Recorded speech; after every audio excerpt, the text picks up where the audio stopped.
قررت لجنة الانضباط والأخلاق بالاتحاد السعودي لكرة القدم إيقاف كريستيانو رونالدو قائد النصر بعد تصرفه في مواجهة الشباب، وفاز النصر على الشباب 3-2 بعد مباراة مثيرة في الجولة 21 من منافسات الدوري السعودي. وأعلنت لجنة الانضباط إيقاف رونالدو لمباراة واحدة مع تغريمه 10,000 ريال سعودي، ما يعادل نحو 2666 دولار.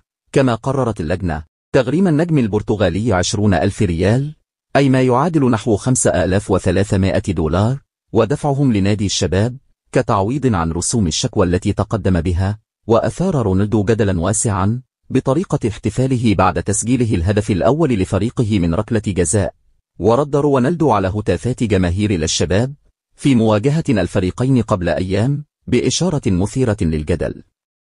وذكرت جريدة الرياضية السعودية في وقت سابق أن كريستيانو رونالدو قائد النصر رد على طلب الإفادة الذي تواصلت معه لجنة الانضباط والأخلاق في الاتحاد السعودي لكرة القدم بشأنه. وقال رونالدو في رده على اللجنة: أحترم كل الأندية، وما قمت به في اللقطة المذكورة أمام الشباب يعبر عن القوة والانتصار وليس ماشينا واعتدنا عليه في أوروبا، حسب الجريدة السعودية. وأوضح التقرير أن لائحة الانضباط تعطي اللجنة أحقية التدخل بنفسها في الحوادث المشابهة لقضية رونالدو إذا كانت اللقطات مشاهدة من خلال الناقل الرسمي للدوري السعودي، فيما إذا قدم شخص أو جهة شكوى مدعمة بالأدلة مثل تسجيلات الفيديو، فإنها تعد أدلة قد تقبل وفقا للمادة 117 من لائحة الانضباط.